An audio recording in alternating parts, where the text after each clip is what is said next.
Welcome to my channel. I'm Scott, and in this video I am going to walk you through the process of valuing Intuit stock by analyzing their financial statements and dissecting their financial ratios so we can determine if it's a buy or a sell. Intuit's specialty is in financial software. Its products include the tax preparation application TurboTax, personal finance app Mint, and the small business accounting program QuickBooks. The IRS does not provide pre-filled forms for taxpayers. Intuit has lobbied extensively against the IRS, trying to force them to provide pre-filled forms, which is common in most developed countries. The way this company tries to help taxpayers is they provide a free online service called TurboTax Free File. They also own Lacert, which allows individual taxpayers and businesses to seamlessly file their taxes. It owns Mint, which is a free online personal financial tool that allows you to track your spending and helps you create a budget. Credit Karma is another one of its products. This gives you a free credit score and credit report in exchange for information about your spending habits. Intuit then charges companies to serve you targeted advertisements. The scores and credit report information on Credit Karma come from TransUnion and Equifax, two of the three major credit companies. MailChimp is another service this company provides. This is a free marketing service used by businesses to manage their mailing lists and create email marketing campaigns. The company is headquartered in Mountain View, California, and was founded in 1983.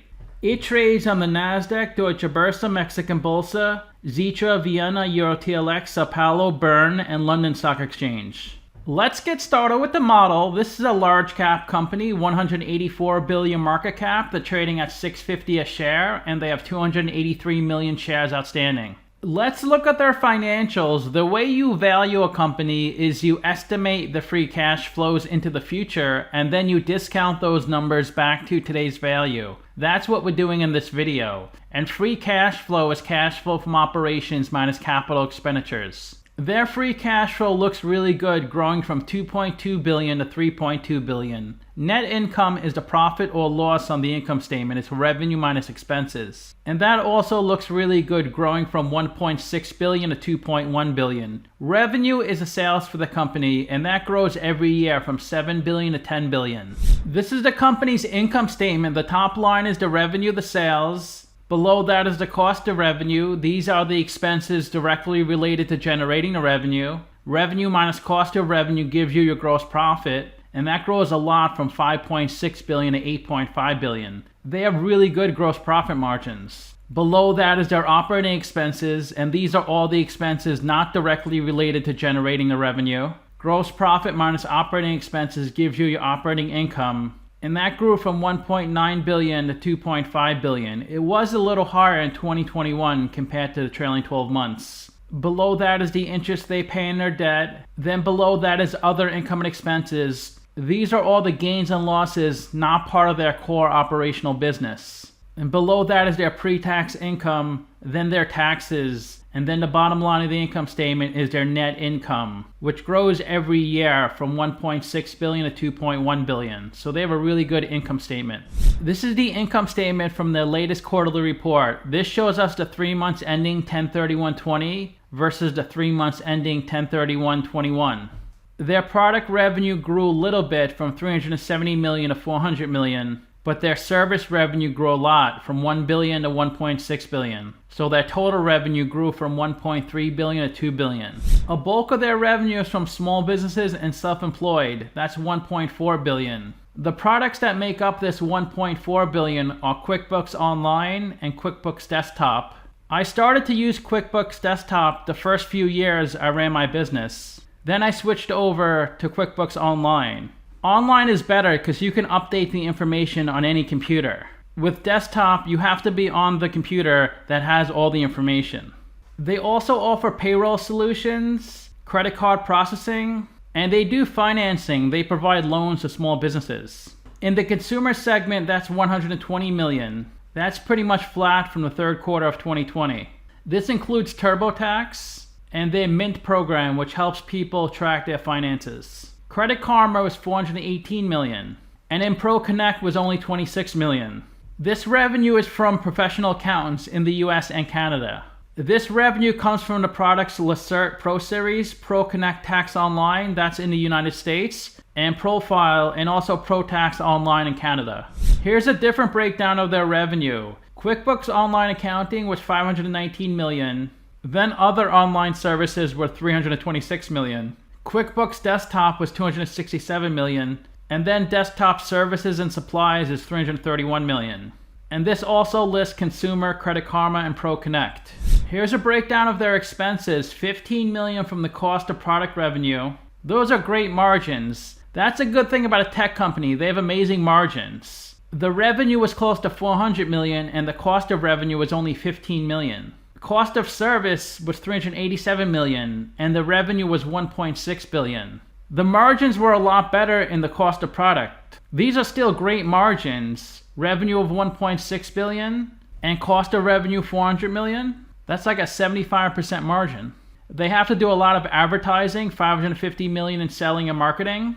Research and development was $530 million. General and administrative costs, $262 million. And then amortization, $53 million. So their operating income actually went down from $209 million to $195 million because they spent so much more money in marketing and R&D.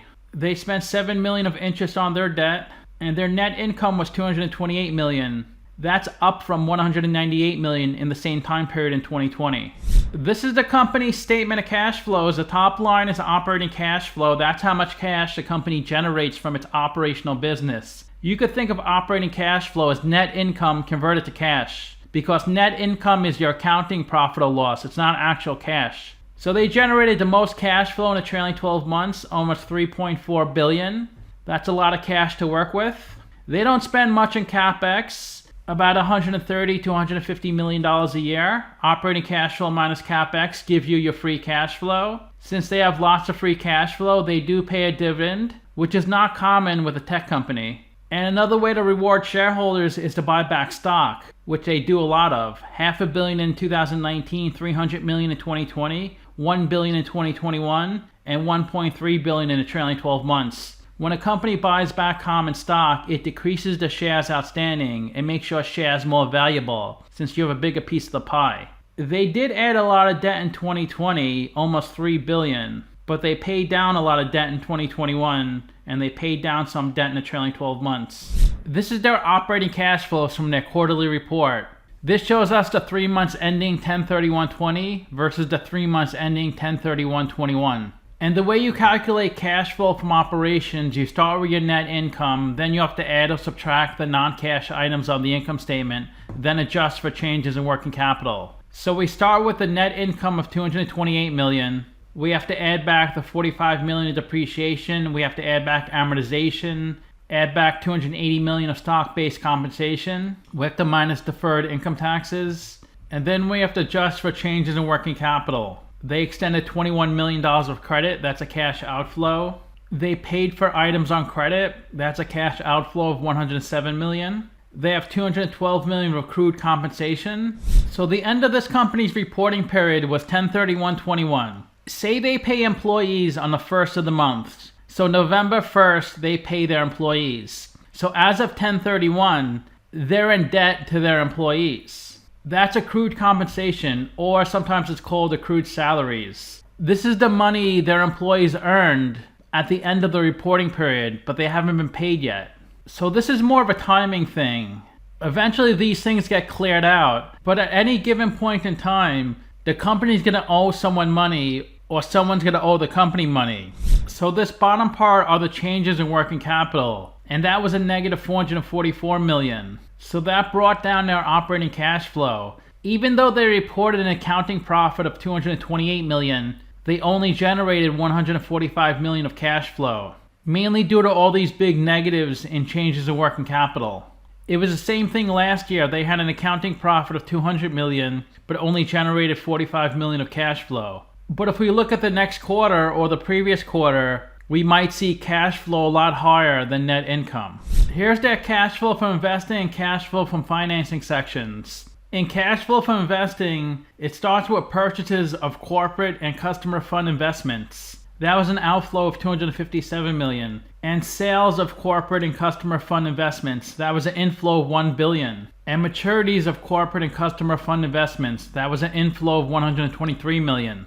Customer funds are the loans they provide to their customers. If you apply for a loan through Intuit, Intuit will find a bank to fund that loan. So when you see customer funds, that's all related to these loans. They purchased $42 million of property and equipment. They provided $125 million of small business loans. They received $72 million on the repayments of those loans. In their investing section, they had a cash inflow of $800 million. Last year was a cash outflow of $130 million. From their financing section, they received $55 million from employee stock plans. They paid $167 million on taxes from their employee restricted stock units. They bought back $335 million of stock in the third quarter. They paid out $190 million in dividends. So in their financing section, they had a cash outflow of $800 million. Last year was a cash outflow of $1.2 billion.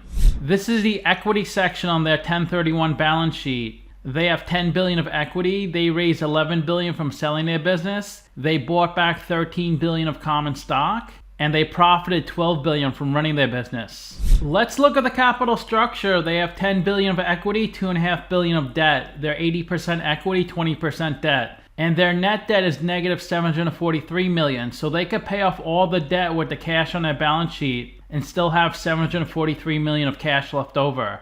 I gave them the WACC on Simply Wall Street, 6.33%, and that's a discount rate we're going to apply to the future cash flows. We estimated 4 years of future free cash flows. We also estimated a terminal value, which is all cash flows past year for. That's $133 billion. We discounted those numbers back to today using the weighted average cost of capital. We get a value of the company of $115 billion. We divide that by 283 million shares. And we get a calculated stock price of $405. They're trading at $650, so they're trading at a 60% premium. It's a sell according to the model. Their annual revenue is projected to increase 15%. I grew their revenue 15% for the next 4 years. That's how I got their future revenue estimates. To get their future free cash flows, I need to see what percent of their revenue they convert to free cash flow. So I summed up these 4 free cash flow numbers. I took that number and divided by the sum of these 4 revenue numbers. And that comes out to 31%. So I multiplied their future revenue estimates by 31%. That's how I got their future free cash flows. Simply Wall Street's valuation is $554. They're saying it's 17% overvalued. 17 analysts priced this stock and the average price target was $770. This is where the stock has been trading the last 2 years. So it looks like it's pretty much only gone up. It's done really well. So you could have made a ton of money with this stock. It has come down a little bit in the past few weeks, but not by that much. You can see these big red lines. There was lots of selling activity on this day. When there's a red line down here, that means the sell orders were higher than the buy orders and the stock price goes down. When there's a green line, that means the buy orders were higher than the sell orders and the stock price goes up. They raise their dividend a good amount each year. They went from 39 cents in 2018 up to 68 cents. But it's still a pretty small dividend, 0.42% or 42 basis points, which is 37% of their net income, 24% of their free cash flow. Their ex-dividend date is January 7th, so you want to buy it before January 7th if you want to get the dividend payment. When the stock goes ex-dividend, X means without dividend. If you buy it any time on January 7th or after that, you will not get the January 18th dividend. The average dividend in their industry is 0.7%, and they're below that at 0.4%. Their industry is not known for paying dividends. Most of the companies in their industry reinvest back into the company to grow it. Their beta is pretty close to 1, so the stock moves with the market. It's gone up 73% in the past 52 weeks, while the S&P is up 29%. The 52-week low was 358, the high is 717, and the stock is trading above its 50-day and 200-day moving average. 1.5 to 2 million shares are traded each day on this stock. Of the 283 million shares outstanding, 275 million are on float. 83% are held by institutions, and under 1% of the shares are shorted. Their employee count seems to go up every year. They currently employ 13,500 people. If you invested $10,000 into this company 10 years ago and reinvested the dividends, you'd have close to $140,000 today. That's a 12x return. In the past year, there's been no insider buying, only selling. Here's a list of all the insider sales, the date, the person, the number of shares, and the price. Everyone on this list should have waited because the stock price is currently above everyone's sell price. 82% of the shares are held by institutions, 15% by the general public, and 3% by insiders. The biggest shareholder is BlackRock at 8%, then Vanguard at 7.5%, T. Rowe Price, State Street, and Fidelity. Let's look at their financial ratios. They have a pretty high PE at 88. That's stock price over earnings per share. When a company has a high PE, that indicates there should be a lot of growth in the future. A high price to sales of 18 and a high price to book of 19. Here's a list of their non-current assets: $800 million of property and equipment, a $400 million operating lease right of use assets, lots of goodwill, $5.6 billion of goodwill, $3.2 billion of other intangibles, and $300 million of other long-term assets. They have a really high return on invested capital of 22%. They can easily cover their interest payments. They have a great ROE of 22%, and they have a good current ratio and quick ratio above 2. Let's look at their current assets: $2.9 billion of cash, $386 million of investments, $400 million of accounts receivables. This is what other companies owe them. $400 million of prepaid expenses, and $300 million of funds held for customers. Let's look at their current liabilities: $500 million of accounts payable. This is how much Intuit owes other companies. $300 million of accrued compensation. We talked about that earlier. $600 million of deferred revenue. This is when a company pays for a product or service upfront before Intuit delivered it to them. $400 million of other current liabilities, and $300 million of customer fund deposits. Their free cash flow in the trailing 12 months was $3.2 billion. They have $2.3 billion of working capital, and they paid out $770 million of dividend payments. So they have $4.8 billion of funding. So it seems like they're well capitalized. The best way to look at ratios is to compare them to companies in the same industry. There are 234 companies in the same industry as Intuit. These are the 20 largest in terms of market cap, and Intuit is the third largest. They have a really low debt to equity ratio, much better than average. Their dividend is better than average because so many companies in this industry do not pay a dividend. Their dividend over free cash flow is 21%. The average is 6%. They bring in more free cash flow than just about any company in this industry. Salesforce does bring in more free cash flow, but Shopify is much lower and they have a little higher market cap. They're the third largest company on this list. Their price to book, price to earnings are better than average. Their price to free cash flow and price to sales is worse than average. They bring in lots of revenue, more than most companies on this list. Their 5-year annual revenue growth is 17%, which is pretty good, better than average. But Shopify is much better in this category, and Salesforce is a little better. They have a good return on assets at 14% and a good ROE at 22%. But this industry has a really high ROE, 69%. But they're doing better than Salesforce, not as good as Shopify. So to summarize, I have them trading at a 60% premium. But this company has major growth potential. So as long as you hold the stock for a long time, you should make money. And the fact that they're growing so much year after year just proves that they're a great growth company. I rank their free cash flows 8 out of 10, their revenue 8 out of 10, and their ratios 2 out of 10. So let me know what you think. Give this video a like, subscribe, or comment below. Also, if you'd like to get a custom valuation or just support the channel, you can become a member by clicking on the link in the description below. Thanks for watching.